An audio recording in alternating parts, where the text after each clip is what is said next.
Dewan Perwakilan Rakyat Daerah Provinsi DKI Jakarta menggelar rapat paripurna penyampaian pandangan umum fraksi-fraksi terhadap usulan pembahasan 4 rancangan peraturan daerah pada Rabu 25 Oktober 2023. Masing-masing, yakni Raperda tentang penyelenggaraan sistem pangan, Raperda tentang perubahan atas Perda Nomor 5 Tahun 2010 tentang Lembaga Musyawarah Kelurahan, Raperda tentang pencabutan Perda Nomor 2 Tahun 2011 tentang pendaftaran penduduk dan pencatatan sipil, serta Raperda tentang pajak daerah dan retribusi daerah. Jika kita berkomitmen untuk menjaga ekologi kelautan, serta menguatkan kemampuan para nelayan serta membekali ilmu pengetahuan serta teknologi baik tangkap maupun pengolahan serta memberikan jaminan ruang pemasaran, maka kebutuhan dasar akan protein hewani di DKI Jakarta khususnya dari perikanan dan kelautan akan bisa terpenuhi.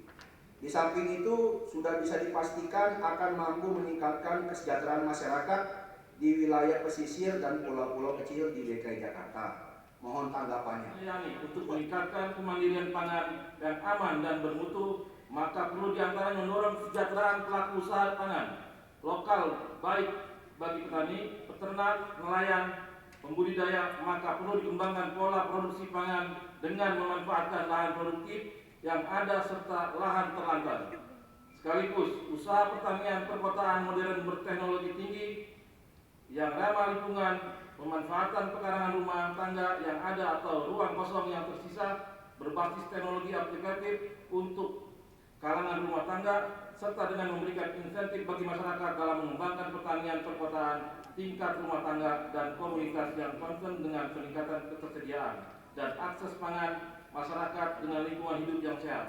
Dalam kesempatan ini, fraksi PKS DPRD DKI Jakarta menyampaikan apresiasi atas diajukannya rancangan perda tentang penyelenggaraan sistem pangan di DKI Jakarta, mengingat pangan adalah kebutuhan utama penduduk. Apalagi dunia kini juga tengah menghadapi ancaman krisis pangan dan perubahan iklim yang juga berpengaruh terhadap penyediaan pangan. Namun, fraksi PKS memiliki beberapa catatan terhadap rancangan perda tentang penyelenggaraan sistem pangan. Pertama, fraksi PKS meminta agar dalam rancangan peraturan daerah ini lebih menguatkan pengaturan yang mendorong sedikit mungkin pangan terbuang. Untuk itu, fraksi PKS meminta agar pada pasal 5 tentang penyediaan pangan ditambahkan tentang pengelolaan pangan yang berlebih sebagai bagian dari penyediaan pangan.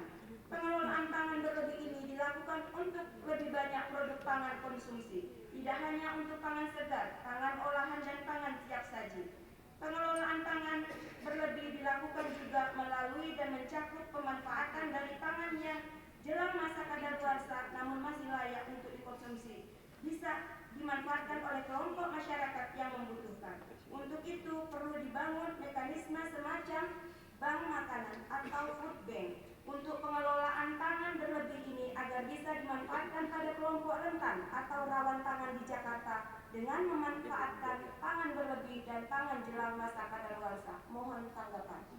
Mengenai jenis pajak daerah, setidaknya pada Raperda yang telah diusulkan terhadap beberapa jenis pajak yang dipungut oleh pemerintah daerah, namun terhadap jenis pajak yang baru ditetapkan, yaitu pajak alat berat, pajak barang dan jasa tertentu, tarif PABD, PAB ditetapkan dalam pasal 18 sebesar 0,2% dan PBJT ditetapkan sebagai tarif sebesar 10% seperti konsumsi makanan atau minuman, jasa perhotelan, jasa parkir dan kesenian dan hiburan. Fraksi Partai Demokrat meminta penjelasan beberapa besar potensi pendapatan dari PAB dan PBJT tersebut. Mohon penjelasan. Fraksi PAN menilai perlu dilakukan penegakan hukum bagi para penunggak PKB serta menerapkan aturan secara konsisten, menyeluruh dan tegas mengenai sanksi agar terciptanya kepatuhan wajib pajak bisa terwujud.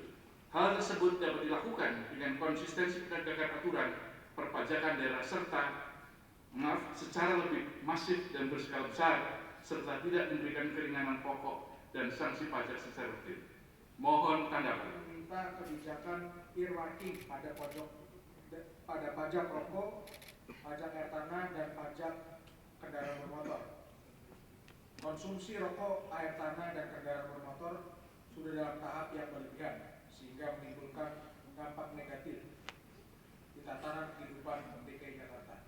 Konsumsi air tanah yang menyebabkan turunnya permukaan tanah Jakarta telah menimbulkan berbagai bencana.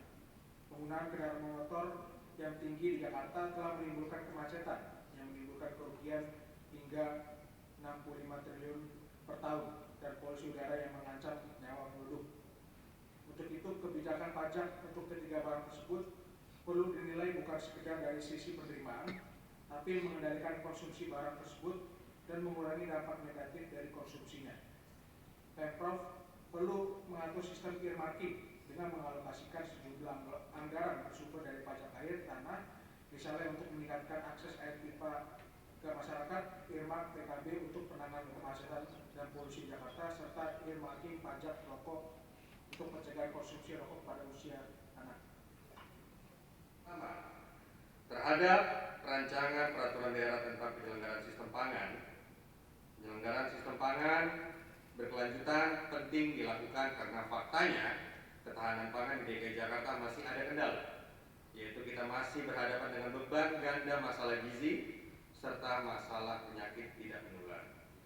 Hal itu diakibatkan oleh masalah gizi, kualitas konsumsi pangan yang belum baik yang diindikasikan oleh relatif rendahnya skor pola pangan harapan. Stabilitas dan kesenjangan harga antar waktu dan wilayah masih menjadi kendala.